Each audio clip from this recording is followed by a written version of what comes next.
Good morning बच्चों, मैं बीरेंद्र पटेल आप लोगों को 11वीं कक्षा का गणित पढ़ाने जा रहा हूं, जिसमें आप लोग पहला लेसन पढ़ेंगे सेट, जिसे समुच्चय कहते हैं।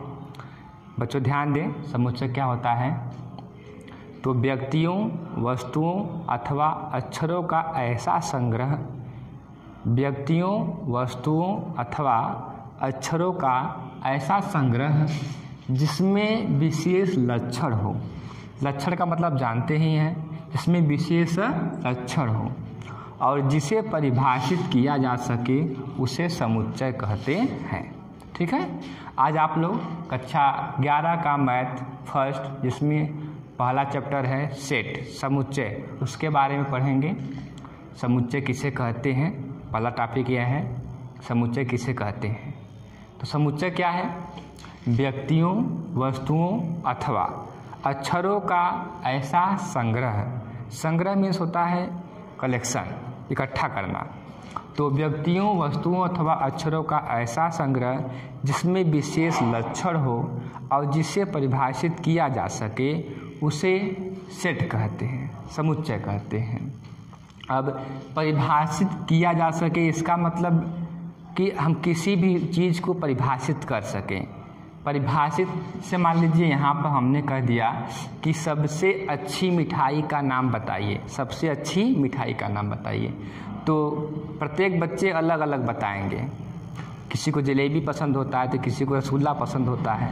तो यहाँ पर जो हमने वाक्य बोला कि सबसे अच्छी मिठाई का नाम क्या है, तो यह वाक्य परिभाषित नहीं है, क्योंकि प्रत्येक बच्चों के लिए मिठाई जो होती है अलग अलग होती है।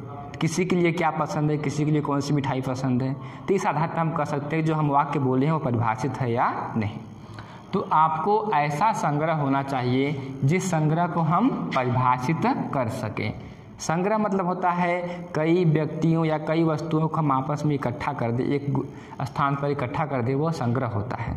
जैसे हम एक थाली लिए, इस थाली में एक सेब, एक आम, एक अनार, एक केला, फल इकट्ठा कर लिए, तो यह हो गया फलों का संग्रह। ठीक है बच्चे, ध्यान दें, संग्रह का मतलब क्या होता है कि हम कई चीज़ों को एक स्थान पर इकट्ठा कर दें, या संग्रह का मतलब होता है इकट्ठा करना ही, तो वह हमारा संग्रह कहलाता है। लेकिन समुच्चय और संग्रह में अंतर होता है। ठीक है, समुच्चय और संग्रह में अंतर होता है। संग्रह क्या होता है, बस इकट्ठा कर दिए उससे हम संग्रह कर देंगे कि संग्रह हो गया। लेकिन समुच्चय क्या होता है, संग्रह तो हो, संग्रह होने के साथ साथ उसमें विशेष लक्षण भी होना चाहिए। क्या? विशेष लक्षण। अब विशेष लक्षण के साथ साथ वह परिभाषित भी हो, ऐसा होना ही चाहिए। अगर परिभाषित नहीं है तो समुच्चय नहीं है। जैसे एक बताया बेटा कि एक थाली है, इस थाली में हमने एक आम रखा, ठीक है, एक अनार रखा, एक अंगूर लिया, एक केला लिया। तो हमने यहाँ पे क्या किया कि फलों का संग्रह कर दिया, फलों का संग्रह कर दिया। अब लक्षण तो हो गया ना, लक्षण क्या है, जो थाली है इस थाली में सभी फल रखे गए हैं, है ना, फल, सभी फल ही हैं, एक लक्षण है। ठीक है, हम इसको फल के नाम से जान जाएंगे। और परिभाषित, अगर हम आपसे पूछे कि थाली में क्या है तो आप कहेंगे फल है।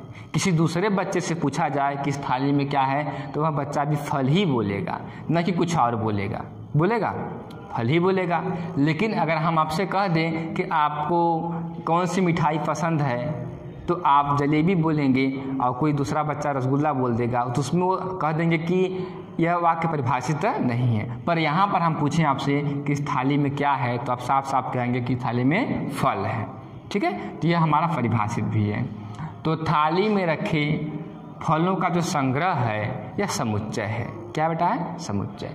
तो समुच्चय की परिभाषा होती है कि व्यक्तियों, चाहे व्यक्ति हो, चाहे वस्तु हो और चाहे अक्षर हो, इनका एक संग्रह हो, ऐसा संग्रह हो जिसमें एक विशेष लक्षण हो और जिसे परिभाषित किया जा सके, उसे हम कहते हैं समुच्चय। जैसे यहाँ पे लिखा गया है, राजा दशरथ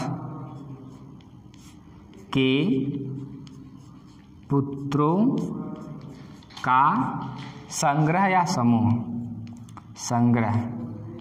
ठीक है, एक संग्रह हमने बोला। अब आपसे पूछ रहे हैं कि जो ये वाक्य हम लिखे हैं यह समुच्चय है या नहीं। तो समुच्चय है या नहीं यह पहचान करना हो तो सबसे पहले हम देखते हैं कि उसमें विशेष लक्षण है या नहीं। तो लक्षण तो है।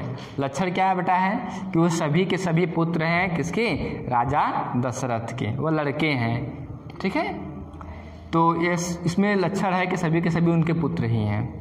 परिभाषित भी है। अगर हम राम यहाँ पर लिख दिए राम, तो आपसे पूछेंगे किसके लड़के हैं तो आप बताएंगे कि यह राजा दशरथ के हैं। किसी और से पूछेंगे तो भी कहेगा कि राजा दशरथ के ही पुत्र हैं। तो परिभाषित भी है। जब उत्तर एक से अधिक आने लगे तो हम कहते हैं कि परिभाषित नहीं है। लेकिन जब उत्तर एक ही मिले तो उस अवस्था में हम कहते हैं कि वह वाक्य या वह शब्द परिभाषित है। जैसे हमने यहाँ पर लिख दिया लक्ष्मण। ठीक है, अब लक्ष्मण हमने लिख दिया तो अब अगर आपसे पूछा जाए कि क्या यह लक्ष्मण जो हैं राजा दशरथ के पुत्र हैं या नहीं तो आप कहेंगे है। किसी और से पूछा जाए तो भी यही बोलेगा कि वह राजा दशरथ के ही पुत्र हैं। तो यह जो वाक्य है राजा दशरथ के पुत्रों का संग्रह यह समुच्चय भी है। ठीक है, समुच्चय क्यों है बेटा, क्योंकि हम जानते हैं कि व्यक्ति, वस्तु अथवा अक्षरों का ऐसा संग्रह जिसमें विशेष लक्षण हो और जिसे परिभाषित कर सके उससे हम कहते हैं समुच्चय। अच्छा, यहाँ पे हमने लिख दिया, ठीक है, अंग्रेजी वर्णमाला के अक्षरों या स्वरों हम बोल सकते हैं, अक्षरों का संग्रह। ठीक है, एक वाक्य बोला गया है, ध्यान दे बच्चे, कि अंग्रेजी वर्णमाला के अक्षरों का संग्रह। अब आपसे पूछा जा रहा है कि यह समुच्चय है या नहीं। ठीक है, तो सबसे पहले हम इसमें लक्षण देखेंगे, लक्षण क्या है। ठीक है, लक्षण क्या है, अगर हम यहाँ पे बी लिख दिए हैं तो वह अंग्रेजी वर्णमाला का अल्फ़ाबेट ही है। ठीक है, तो लक्षण है कि जो भी हम लिखेंगे इसमें सभी ही अंग्रेजी वर्णमाला के अल्फ़ाबेट ही होंगे, सेम अल्फ़ाबेट होंगे। और परिभाषित भी हम कर सकते हैं। किसी भी व्यक्ति से पूछा जाए कि यह क्या लिखा गया है तो यम ही बोलेगा, ना कि उसे जेड बोल देगा। आपसे कहेंगे तो आप भी इसको यम ही कहेंगे, तो यह परिभाषित है। अगर एक से ज़्यादा उत्तर आए तो उसे हम कहते हैं कि वह परिभाषित नहीं है, क्योंकि इसमें लक्षण भी है। लक्षण क्या है कि वह अंग्रेजी वर्णमाला के अक्षर हैं, और परिभाषित भी है, हम सबको अलग अलग भी पहचान सकते हैं क्या है। तो यह हमारा बेटा लिखा गया है जो अंग्रेजी वर्णमाला के अक्षरों का संग्रह, यह एक प्रकार का समुच्चय है। आगे देखें, अगर यहाँ पे कोई लिख दिया ऐसे कि कक्षा 10 के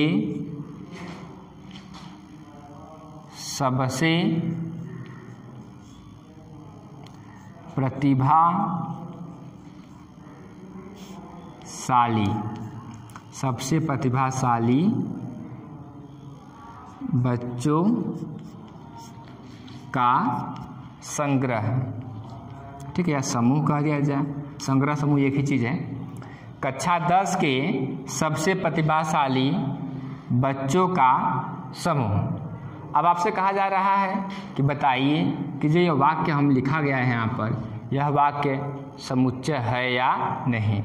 तो सबसे पहले हम लक्षण पहचानेंगे। लक्षण तो है, लक्षण क्या है कि जो जितने भी बच्चे होंगे वे सभी कक्षा 10 में पढ़ने ही वाले होंगे। ठीक है, उसके बाद अब हम इसमें परिभाषित है या नहीं यह जानने की कोशिश करेंगे। ठीक है, तो देखिए, अगर हम आपसे कह दें कि एक लड़के का हमने नाम ले लिया कि मोहन, जो 10 में पढ़ता है, तो आपसे पूछे क्या मोहन प्रतिभाशाली है, तो हो सकता है मोहन आपका दोस्त हो, आप कह दें कि हाँ बहुत तेज लड़का है मोहन, बहुत प्रतिभाशाली है। लेकिन किसी और से हम पूछें क्या मोहन प्रतिभाशाली है, ठीक है, तो क्या होगा कि अगर वह मोहन उसका दोस्त है तो कह देगा प्रतिभाशाली है, दोस्त नहीं है तो कहेगा नहीं मोहन तो बहुत गधा आदमी है, प्रतिभाशाली कहाँ है, बेकार है, घूमता रहता है। ठीक है, तो यहाँ पे 2 उत्तर मिल गए, इसके 2 उत्तर मिले ना। किसी के लिए मोहन बड़ा अच्छा होगा, किसी के लिए मोहन बहुत खराब होगा। चूँकि लक्षण तो है, मोहन पढ़ता है कक्षा 10 में, लक्षण है, लेकिन ये परिभाषित नहीं है। ठीक है। तो इस प्रकार ये जो हमारा वाक्य है यह समुच्चय नहीं है। आगे देखिए बच्चे, एक हमने कह दिया भारत, तो आप लोग एक एग्जाम्पल और देखें। जैसे यहाँ पर कह दिया गया, एक एग्जाम्पल है, विश्व के सबसे खतरनाक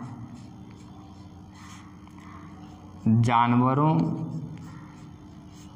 का संग्रह,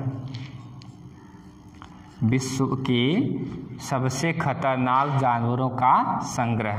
अब आपसे पूछा जा रहा है बच्चा कि बताइए कि जो वाक्य है यह समुच्चय है या नहीं। तो समुच्चय है या नहीं यह हम कैसे जानते हैं? सबसे पहले हम दिए गए वाक्य में एक लक्षण को पहचानते हैं, लक्षण खोजते हैं। वैसे एक वाक्य में एक से ज़्यादा लक्षण होते हैं। इसमें देखिए लक्षण पहचानिए, सभी के सभी खतरनाक होंगे, एक लक्षण है। दूसरा, सभी जानवर होंगे, लक्षण है ना। तो अच्छा, तो इसमें एक से अधिक भी लक्षण हो सकते हैं, पर हमको एक लक्षण चाहिए, लक्षण कुछ भी हो। तो इसमें दो लक्षण हैं, खतरनाक की बात हो रहा है, जो भी होंगे खतरनाक ही होंगे, और जो भी होंगे क्या होंगे? जानवर होंगे। मनुष्य तो होगा नहीं, जानवर ही होंगे, कुछ भी। तो लेकिन अब इसके बाद हमने लक्षण तो पहचान लिया कि इसमें विशेष लक्षण है। अब हम देखेंगे कि परिभाषित है या नहीं, क्योंकि समुच्चय तभी कहलाएगा जब उसमें विशेष लक्षण के साथ साथ वह परिभाषित है। इसको हम जान जाएंगे तभी कह सकते हैं कि वह वाक्य समुच्चय है या नहीं। तो यह खतरनाक की बात हो रहा है, तो इसमें लक्षण है खतरनाक। जानवर है, जानवरों की बात हो रही है, इसमें लक्षण तो है कि जानवरों की बात हो रहा है, खतरनाक है, सब है। लेकिन परिभाषित नहीं है, परिभाषित नहीं है। क्यों परिभाषित नहीं है? क्योंकि सबसे खतरनाक की बात हो रही है, सबसे खतरनाक। अगर हम आपसे पूछें कि आप बताइए कि सबसे खतरनाक जानवर कौन है, तो आप कह देंगे कि शेर बहुत खतरनाक है, ठीक है। अब मान लीजिए हमने आपके बगल वाले से पूछा कि सबसे खतरनाक जानवर का नाम बताइए, तो क्या हो सकता है वो शेर ही बोलेगा? हाँ, वह कह सकता है कि नहीं, सर्प जो होते हैं वह बहुत खतरनाक होते हैं, होते हैं, सब खतरनाक होते हैं। अरे किसी को तो कोरोना जो वायरस है वह खतरनाक लगता होगा, कोरोना वायरस। तो जितने बच्चों से पूछा जाएगा उनके लिए सब अलग अलग खतरनाक होंगे। किसी के लिए तो मक्खी ही खतरनाक हो सकती है, मच्छर ही काट लिया, डेंगू हो गया, आप मर गए, तो आपके लिए क्या है? मच्छर ही खतरनाक है सबसे। तो यह परिभाषित नहीं है बेटा, क्योंकि जितने बच्चों से हम पूछेंगे सभी बच्चे इसके अलग अलग आंसर दे सकते हैं। हो सकता है कुछ बच्चे सेम उत्तर दें, लेकिन फिर भी अगर हम 100 बच्चों से पूछेंगे तो 50 आंसर कम से कम तो आएंगे ही। तो इस आधार पर हम कह सकते हैं कि ये हमारा जो है यह परिभाषित नहीं है और ये हमारा समुच्चय नहीं है, ठीक है। अच्छा, और देखिए हम आगे एग्जाम्पल, एक एग्जाम्पल इस प्रकार है कि भारत के सर्वश्रेष्ठ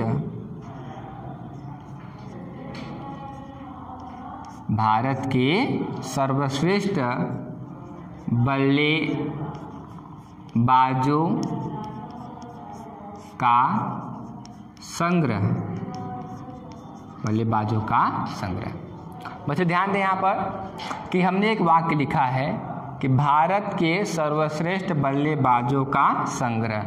अब आपको बताना है कि यह समुच्चय है या नहीं, ठीक है।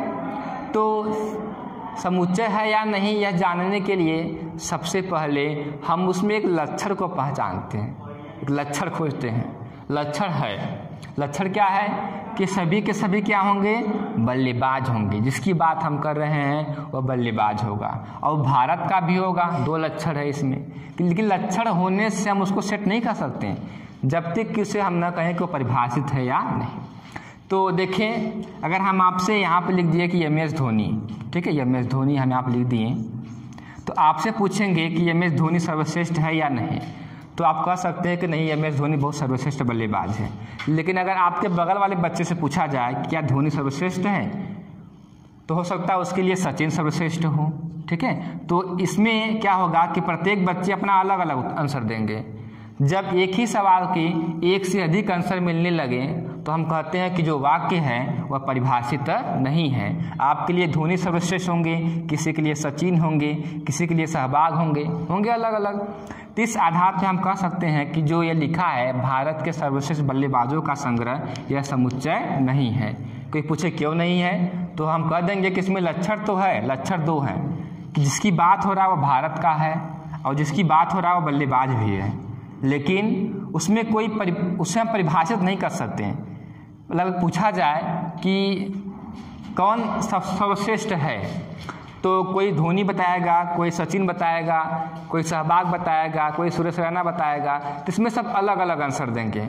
जब एक से ज़्यादा आंसर आने लगे तो हम कह देते हैं कि वह वाक्य परिभाषित नहीं है, और जो वाक्य परिभाषित नहीं है वह वाक्य समुच्चय नहीं कहलाता है। ठीक है, अगला देखिए, हमने यहाँ कर दिया कि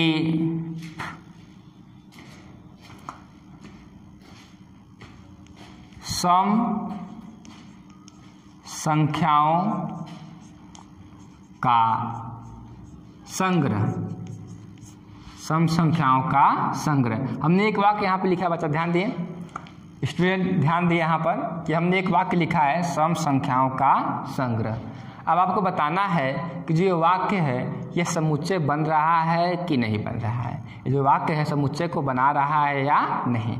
तो समुच्चय बन रहा है या नहीं यह जानने के लिए सबसे पहले हम उसमें एक लक्षण पहचानेंगे। ठीक है, तो लक्षण पहचाने बच्चों, यहाँ पर इसमें दो लक्षण हैं कि जिसकी बात हो रही है वो क्या है, संख्या है।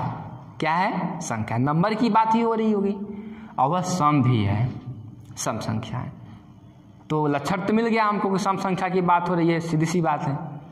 अब परिभाषित है या नहीं यह आपको जानना है।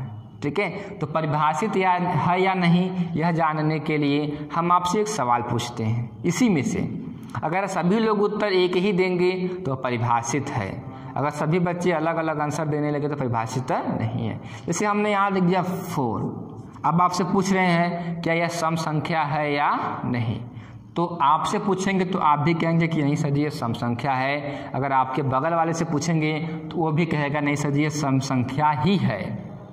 कि विषम कह देगा वह, नहीं, वह सम ही कहेगा। ठीक है, तो इस अवस्था में यहाँ पर आपको बस एक ही आंसर मिल रहा है कि जो हम यहाँ पर लिखे हैं वह क्या है, सम संख्या है।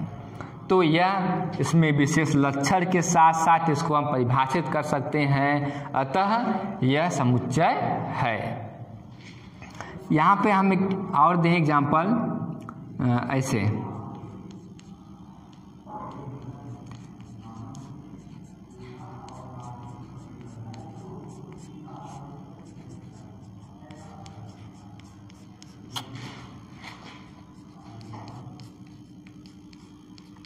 ठीक है, इस प्रकार से अंग्रेजी वर्णमाला के स्वरों का संग्रह। एग्जाम्पल हमने दिया अंग्रेजी वर्णमाला के स्वरों का संग्रह।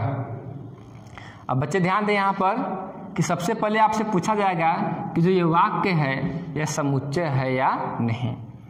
तो समुच्चय है या नहीं ये जानने के लिए हम उसमें एक विशेष लक्षण की पहचान करेंगे।